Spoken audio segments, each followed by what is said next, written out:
பகல்கிழமை நடந்த ஒரு கொடூர தாக்குதலில் நம்முடைய சகோதரர்கள் 26 பேர் இருக்கிறார்கள். அதற்கு 2 நிமிடம் மௌன அஞ்சலி செலுத்தும்படி அங்கோடு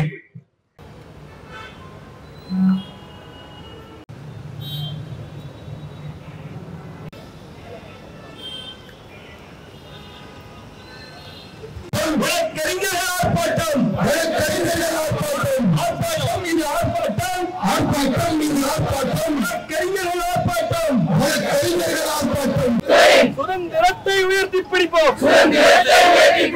தாக்காதே தாக்காதே நீதித்துறை சுதந்திரத்தை தாக்காதே தாக்காதே கண்டிக்கின்றோம் கண்டிக்கின்றோம் துணை குடியரசுத் தலைவரை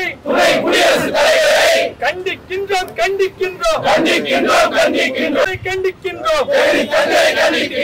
அரசியல் அமைப்பு சட்டத்தை அவமதிக்கும் ஜெகதீப் தங்கரை மிரட்டாதே உச்ச நீதிமன்றத்தை மிரட்டாதே அடக்கு வாய் கொழுப்பை அடக்கு. இன்றைக்கு நாம் ஒரு ஜனநாயக அமைப்பில் மிக உயரிய பதவியில் இருக்கக்கூடியவர் நீதிமன்றங்களை குறைத்து மதிப்பிட்டு அந்த நீதிமன்றத்தினுடைய தீர்ப்புகளை தவறாக விமர்சிப்பதை எதிர்த்து ஓரணியில் நின்று போராடி கொண்டிருக்கிறார். ஜனநாயகத்திற்கு சிதைவு என்பதல்ல, வெறும் சிராய்ப்பு வந்தால் கூட அதை காக்கக்கூடியவர்கள் வழக்கறிஞர்கள் மட்டும்தான். அந்த பணியை நாம் எப்போதும் தவறாமல் செய்து வந்து கொண்டிருக்கிறோம். சமீபத்தில் வந்த தீர்ப்பு ஏதோ ஒரு தமிழக அரசு தமிழக ஆளுநருக்கு எதிராக வாங்கிய தீர்ப்பாக நாம் பார்த்திடக்கூடாது. தமிழக மக்கள் எப்போதும் போற்றி வரும் மாநில சுயாட்சியை தூக்கி பிடிக்கும் தீர்ப்பாக இந்த தீர்ப்பு அமைந்திருக்கிறது. இது முதல் தடவை அல்ல, ஏற்கனவே கேசவானந்த பாரதி வழக்கில் இருக்கக்கூடிய அந்த பேசிக் ஸ்ட்ரக்சர் கான்செப்டை மீண்டும் திருத்தம் செய்ய வேண்டும் என்று பாராளுமன்றத்திலும் பேசுகிறார்கள், வெளியிலும் பேசுகிறார்கள். இன்றைக்கு குடியரசு துணைத் தலைவர் அவர்கள் நீதிமன்றத்தினுடைய இந்த தீர்ப்பை விமர்சிக்கிறார். நீதிமன்ற தீர்ப்பை சரியாக விமர்சிக்கக்கூடிய உரிமை யாருக்கும், ஆனால் அந்த தீர்ப்பை நியூக்ளியர் மிசைல் என்று கூறி விமர்சிப்பது ஒரு ஜனநாயக அமைப்பில் மக்களுடைய கடைசி நம்பிக்கையாக இருக்கக்கூடிய நீதிமன்றத்தை விமர்சிப்பதை நம்மால் ஏற்றுக்கொள்ள முடியாது. அதை எதிர்த்து நிற்க வேண்டியது, எதிர்த்து போராட வேண்டியது, அவர்களுக்கு திரும்ப சொல்ல வேண்டியது வழக்கறிஞருடைய கடமை.